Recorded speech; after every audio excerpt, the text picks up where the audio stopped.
welcome everybody. Nice to see you guys here. I'll be presenting my project, A Season for Oblivion. Oblivion means when you forget something as if it's never existed. All the memory, all the feelings, everything is erased. But this project is about creating a space for these lost emotions, lost memories, lost behaviors, lost images, lost myths to reappear through the body. This is why it is called A Season for Oblivion. It is opening a season for the things that were forgotten and they were erased out of memory. This project is unique in some ways, and one of them is this was planned, researched, performed, photographed and presented by me. So it kind of challenges this idea of solo. Like around 10 years ago there was a dance festival in Turkey and the title was Solo ? It was like, is it really possible to make a complete solo? Like when there is a solo performance, there is the choreograph. Oops, sorry. This is our some other memories coming in. So when there is a solo performance, like there is the person who's making the light, there is the choreograph, there is the person, I don't know, the dramaturg, like there is quite a crew behind the artist. So it was like asking this question, is it really possible to make a solo? And one aspect of this project, I wanted to challenge this idea. Yes, it is possible. I can be the researcher, I can be the planner, I can be the performer, I can be the photographer, and then I can be the presenter. So this is like a complete solo project, and I think in this way it's kind of unique. One thing I want to talk about, how I made this documentation, the idea behind the documentation. So I completed this project in like 2.5 years time, and the material I was confronting, it was very private, it was something very deep. I wasn't ready to share with people. Even when I'm rehearsing, everybody was excluded. I didn't want to share my process with anyone. It was a very deep self process. So during my rehearsals, at one point I needed some feedback.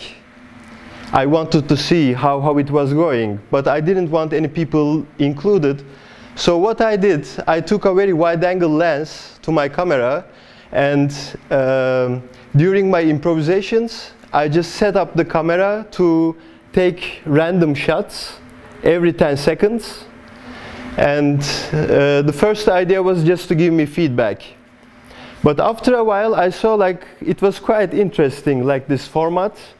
The shots itself transformed into a project. It never became a performance. It was meant to be a performance. But I felt it was too fragile something to bring in front of the audience. So I never felt ready to perform it in front of the audience. And I decided to transform the photographs into a project. So in fact, there is in a way no photographer, because these are just random shots taken by the camera during my improvisations. So please come join us. If you are waiting, we have space.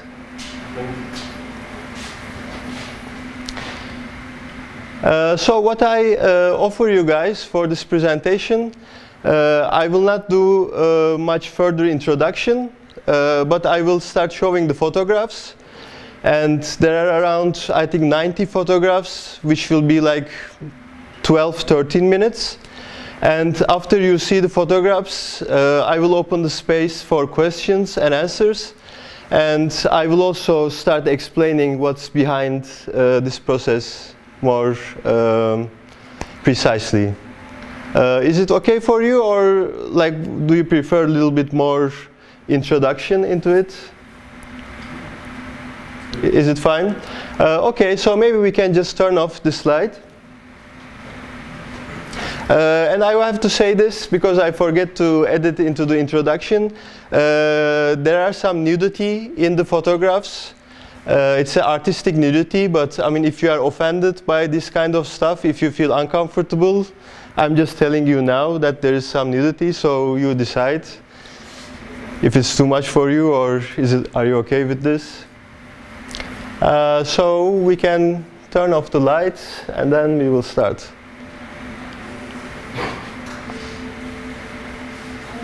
It's up here if anyone.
So these are the photos, and I will just leave them loop. They will be looping behind.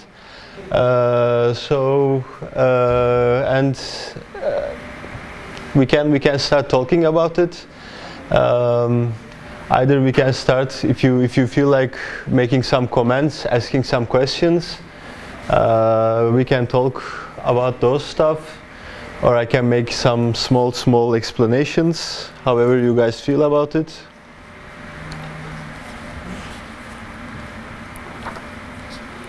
I have one question. Yes, please. Many of these, not all, but many of these photos, like the focus hits right where it needs to hit, so it creates an illusion that you were photographed by a person, not by a camera on a tripod. On a camera, you know? And this brings us to: have you analyzed how the understanding that you are being photographed affects your performance? Because you were performing knowing that there's a camera, and it photographs you, and the thing that the focus hits the right spot, right where it needs, it creates a feeling that you had to fit into the focus, you had to fit into the frame, you know. So one technical thing, so this is photographed by a very wide angle lens. 24? So I use this camera, in fact, now Anastasia is holding. It's an APS-C camera, and it's a 10 millimeter focal length lens. So it has a very deep depth of field. So when you arrange the lens, like most of the stuff is already in focus. I don't have to do anything. And the thing is, like, it kind of captures all the room. So in the original picture, I just occupy a marginal space in the photograph, but I cropped it, of course, for most of it. I mean, and what I did, I kind of blurred the background, but the bodies are as it is. So that's the only kind of editing touch I made. And the thing about even there is no one behind the camera, just the awareness that it is being photographed, it kind of gives you a different energy. And of course there is a rhythm of the camera. It's not like random, like every 1 time, 1 second, after 1 minute. It's like every 10 seconds. So after a while, body kind of gets this rhythm. And one part of it, like there is this awareness. It is being photographed. And it will be photographing in certain times, so you know, like I kind of have this awareness, but I was also trying to challenge this awareness too.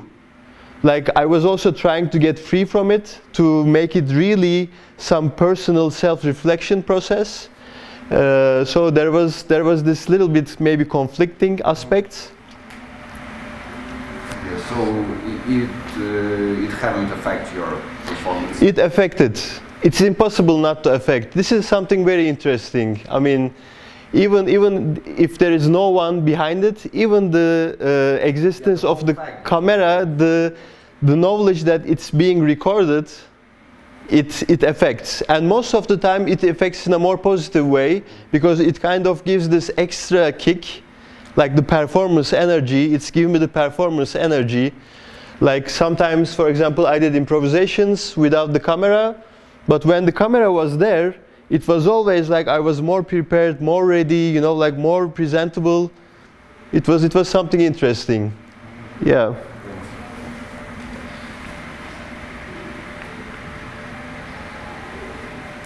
One thing I also want to talk about, I forget in the introduction, I was challenging also this idea, like sponsorship in arts. Like the support of a studio, an art group, and everything. I was really bored about these things at that time. I was bored about the art community. I was bored about trying to bring my work to some people's acceptance. I just didn't want to bother about anything. So what I did, I just did it in my room. This is my house at that time. There is no special lighting. It is just like the lighting from the kitchen, the toilet, and the living room. So it is the bare bones. The only investment I made was just buying this lens, the wide-angle lens, which was necessary, because otherwise I would be always out of the frame, because it's a small room, it's not a big room also. So there is also this idea of self-sufficiency. I mean, as an artist, as a dancer, do I always need the audience? What happens if I don't want to look at people's faces at that time? If I don't need any person, you know, like I just don't want to be in a theater in front of audience, but I still have this need to research and continue working on my art like a writer. You know, a writer goes into seclusion for some years, he writes, he doesn't see anybody, and even after the book comes, maybe he can choose not to see anybody again, but he still achieved what he wanted to. So I was questioning, is it possible to do this as a dancer? If I don't want to see anybody's faces, is it still a performance? There is this question, is it still a performance? Is this a performance? Is it a valid performance? It works kind of in an interesting way with the fact that you blurred the background. Like you're saying you were this, what you had what you had the room, you had the surrounding, and then in the pictures you're blurring. Yes. So it like, for me it shows the conflict. Exactly. So you're there, you're using what you have, you're questioning is it a performance or not, but in the pictures that are Oh wow, interesting point. So it's kind of... One reason I blurred it because like my room was a mess at that time. So, and that's right, like I thought about this, you know, like, yeah, this is a very interesting point. I mean, I still wanted it to be presentable, you know, like you cannot maybe escape from this, you know, feeling. But also, like, I also didn't want it to be distracting because there is a ton of daily stuff, cable. It yeah. was probably distracting for you. If you have a studio, like white cube, you don't have to do this. You just have to put on the camera and do whatever. Yeah, that's interesting. That's interesting. Maybe I could leave some photographs like this. There are a couple of with some background, but I also like wanted to blur the background because I kind of wanted to how to say, cut the connection with everything that can be labeled by the mind. Like, oh, this is a room. Oh, wow, this is his room. I don't want to be his, you know, like I don't want to perceived as a person. I just want to highlight this process of confronting with yourself all the time, because like this was like a 1.5 year process, and in this 1.5 year I see very few people. Like I just have a couple of friends I was in contact most of the time for weeks. I wasn't talking with anybody. I was living alone in my house, and when you are in this kind of seclusion, like very deep existential fears start to surface. Like I remember sometimes, you know, like in the middle of the night I just wake up with this fear that everybody is forgetting about me, no one is remembering me, and I'm losing all my connections in life, and soon I won't have anybody to hold on to, you know, like really this kind of very troubling, challenging fears arise. And an aspect of this project is to see how can I process these fears through my performance, through my research. Like, is my dance, my idea about my practice and idea about working myself is enough to survive me through these fears when there is no one supporting me for this long a time? So it comes to this idea of functional aesthetics. I mentioned this in the classes a couple of times. So functional aesthetics means this is a concept that I have been working also in this project, and I'm still introducing in the workshops, and I still use it in my performances as a self-practice and as a general frame. It means what is the aesthetic of transforming your fear into life energy? What is the aesthetic of transforming your buried emotions, your troubling memories, your lost memory back into life energy. So there is no form, pre-decided form. These are all improvisations. Like I'm an improvised performer, so I never do choreography. So it's always improvisations. And the improvisation is based on connecting, confronting, and transforming the material that is buried in the body. Also, like it kind of connecting with the title, this season for oblivion. What is buried in the body but is forgotten by the daily mind. So how come I connect with this material, confront with it, and take the stuck energy from this condition and transform it into creative process. And the result, the aesthetical result, I call it functional aesthetics because it serves a function. It is not to please anybody. It is not in order to fit a dance form. It has a very functional purpose. I want to know what's happening within me. I want to know what this body embodies. What is the real content of it? I want to confront. If I have a fear, if I have some deep issues in life, I want to confront it. I don't want to escape from it. And I want to transform it into creative process. I don't want to get stuck into it. So how is it possible through dancing? And the end result is the what I call the functional aesthetic. It serves a function. These images, these body forms, it is a body in the process of confronting, transforming, reconnecting with itself. So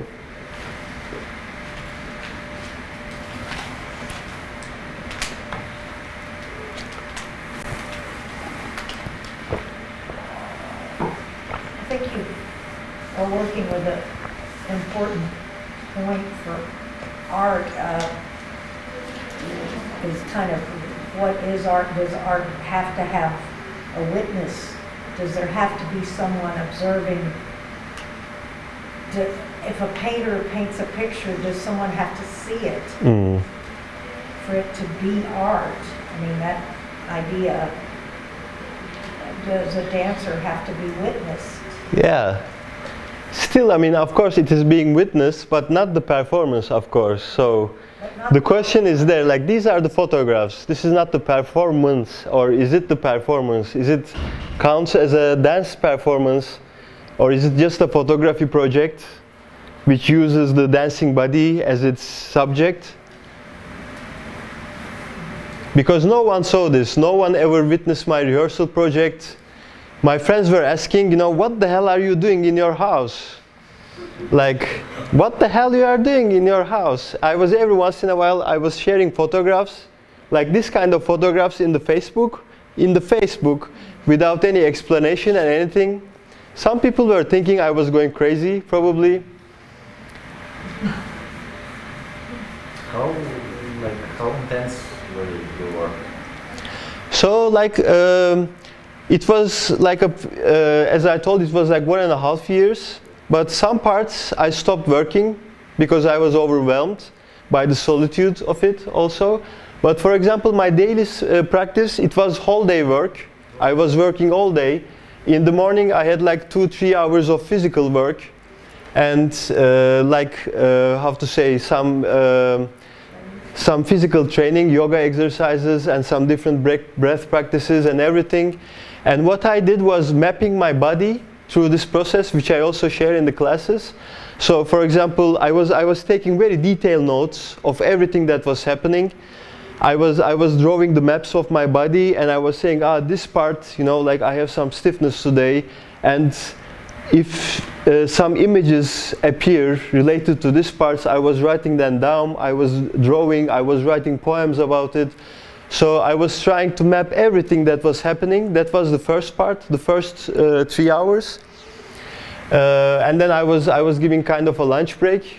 And after eating, I was coming back and I was making another practice for another 2 hours or something. And then I was giving another little short break. And then until the deep night I was improvising. One improvisation after the other, I was continuously improvising. And I was again taking notes, what kind of images were appearing in these improvisations. I was drawing them, I was writing poems about it, so it was like, in a way, it was like documenting, mapping everything that was happening in my body, in my mind, in my dreams, in my emotions, the difficulties of the project, the frustrations, how they turn into performance, you know, like all these things. It was like very continuous self-reflection process. And one thing was very interesting. At one point, I was making some repairs in my house. So I put all my notebooks and books in a box and put into the basement of the apartment, and someone stole it. So all my notebooks, there was like 5 volumes of notebooks related to this project. It was stolen. So this is also another thing. Like now, all my documentation is gone. The performance part, no one witnessed anyway, and so now this is only these photographs remaining.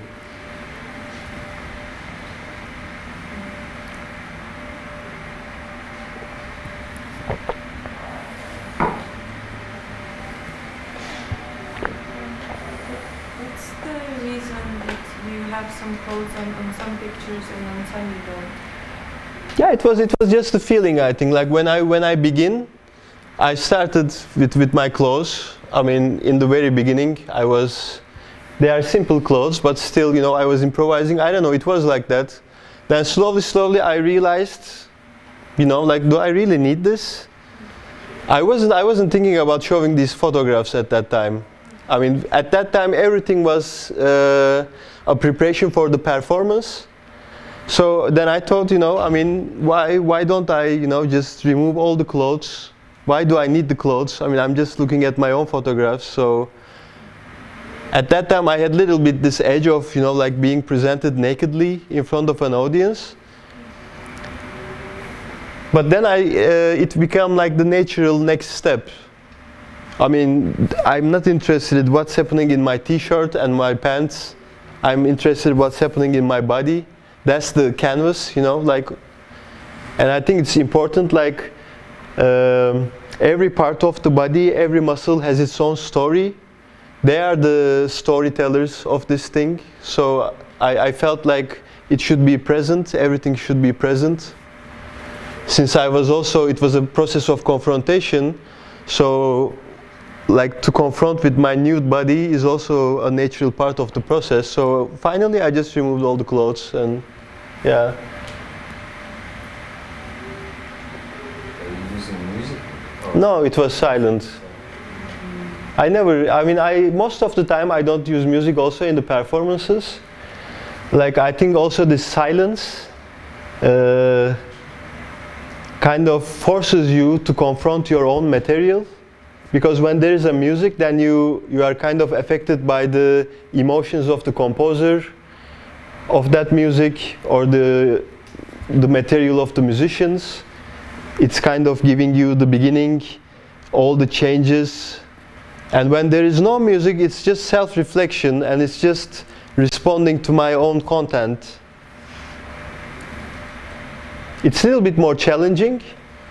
But I think it's for me, I need this silence because it's more threatening also. Also when performing, the audience shouldn't have anything to, how to say, yeah, like to busy their minds with. I mean, if the decor is wonderful, you know, if the costumes are perfect, then the audience can just watch the, you know, costumes. I don't have to be really interesting. Or if the music is wonderful, but the performance is not interesting, I mean, people can just close their eyes and listen to music. But when there is nothing, no music, no decor, no costume, no plan, it's just like complete improvisation, then, you know, everybody is looking at you and, okay. And it's very threatening, you know, it really brings you to the edge. It can create a panic.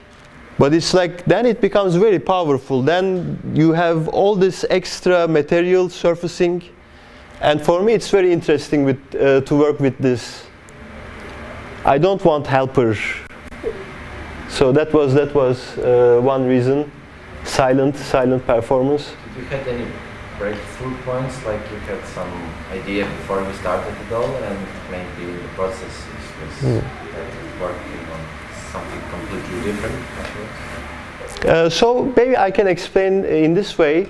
So what does it mean to create a project when you are an improviser?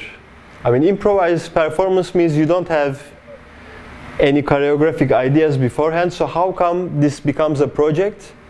So all this process with mapping, researching, reflecting on my process, writing text, reading material related to my process at that time, it kind of creates a climate for this project, a climate so that all this, like think about like this, for example, when the climate of the world changes, some species become extinct. They can no longer cope with these conditions, So there should be a specific climate that life can flourish.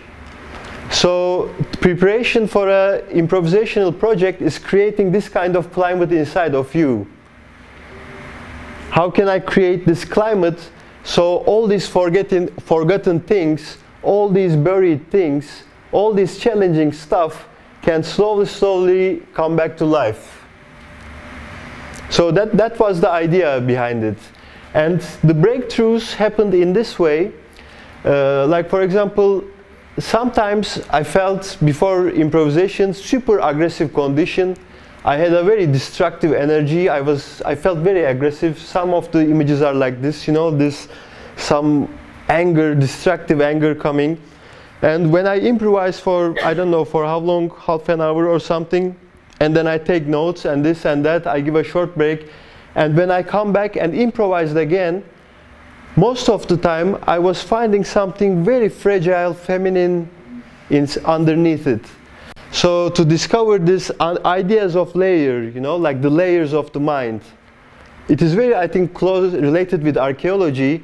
They find some layer, some civilization, they little bit dig more deep, oh, something else, completely different sometimes, And so it was interesting to see what was underneath certain types of behaviors. This aggressiveness, there was something feminine coming out from it.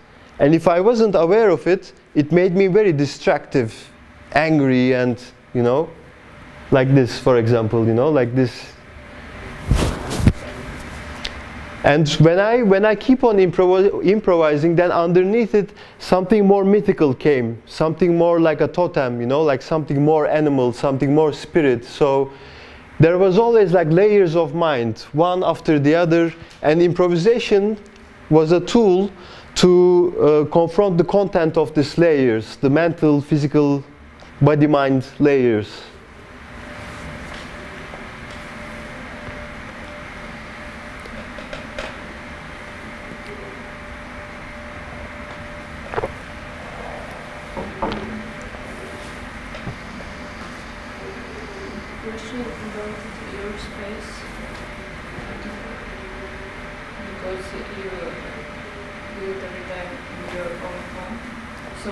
Can you a little bit high? You start every time with like one space from one point in your apartment, or because this is also kind of influence. Yeah, like the your space. I didn't use the whole my space. I tried a couple of different spaces, but then there was one empty room, which was kind of connected. It wasn't a separate room, but it was an empty space. So I kind of used that space, but sometimes I changed the direction of the camera. But I kind of, after a couple of experiments, I use that space all the time. So it's like a one room. I mean, my house is not big anyway, so it's one room in the house all the time.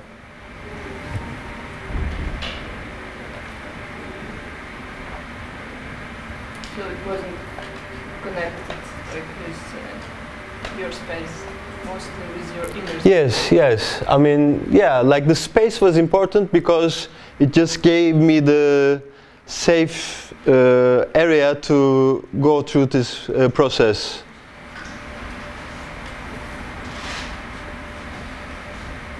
Can you summarize like some kind of changes after the project, like inner changes that is like a lesson or like a feeling that you understand yourself and body more, or maybe there was some things you like, okay, there like shadow self or something. Okay, I know now that's in me. What was like the meaning and lesson? Yeah, this is difficult to tell because all the process was like this. Like the end of the project, I didn't decide because suddenly they start to demolish the building near me, so I couldn't stay in my house anymore. I mean, they were literally all the day, you know, like they were destroying the building near my house. There was dust all around, so I had to stop. I mean, because I couldn't do it in another place. I mean, if you want to rent a place this long, then you have to spend a fortune for it. So, like, I had to stop. And it was a little bit depressing because it's a very strong energy process, and when you suddenly have to stop, I felt very unbalanced. I moved to the islands. This was in Istanbul. There are some islands close to Istanbul, and I just go and live there 3 months in the winter. And I kind of continued the seclusion process, but I didn't continue with the dancing process. So I had to give like 8 months of gap without dancing, without moving, without doing anything. And then I restarted and worked like 4 months more. And then I realized I should leave it now. Like, because it was becoming like an addiction. I also didn't want that. I felt like I took what I need to take from it. It's also important to know when to end something. I think, I mean, you can continue this forever, of course, but it's good to know, okay, I don't need this kind of process, because now what was a research is becoming an addiction now. I'm becoming addicted to this process.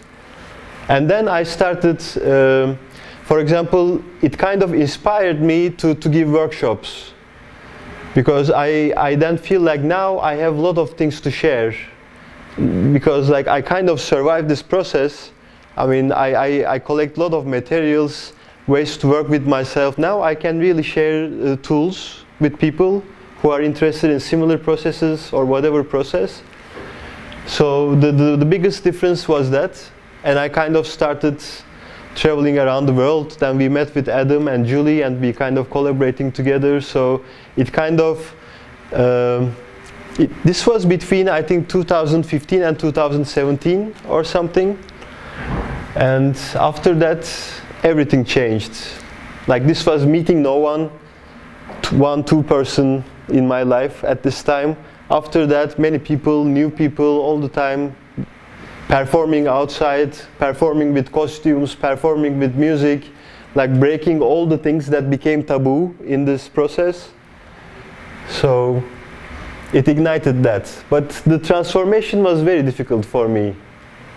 So your practice, like body mapping, comes from this? Yes, this was where I really experimented with this. How far you can go with body mapping, like many tools that I, for example, present in the class, like this working with the spine, with the feet, very precise muscles. That was my daily practice. 2 times a day I was doing for all body by myself. So this idea of how you can work with the dark points, I mean, for me, this is the what I did. This is the ultimate result of this process. For me, how can you work? How can you connect with the dark points? What does it mean to dance the memory of your dark points? Like dark points, I use this term. The parts in your body and mind, there are no awareness. You have no idea what's happening. You have no control over it. It's just a blank, numb area. It can be a very physical point, or it can be some emotional point. Most of the time it is related. The emotion, the thought, and the body are one. So you cannot really make a distinguish between the 3. But I was that was the process. Someday I say, oh wow, here, today there is this muscle, something disturbing, something is about to wake up there. All the day I work with this, and then at night, deep into the night, I start improvising. Just the memory of one point, for example, sometimes. Yeah. So in a way, it was very specific. I mean, it's an improvisation, but what I'm working is very specific. And I think it should be like this in an improvisation. Otherwise, it's very easy to get lost. It is not like, okay, I do something and anything goes. No, anything doesn't go. It's what you are searching. Because then it's very easy to get lost, especially when you are alone, when there is no one to feedback, no one is saying, Özerk, you know, like you are just fooling yourself. Nothing is happening here, you know. It's just me checking myself all the time. So, and I think for that process you need to be precise. What are you working about? But the aesthetics is a result of improvisation.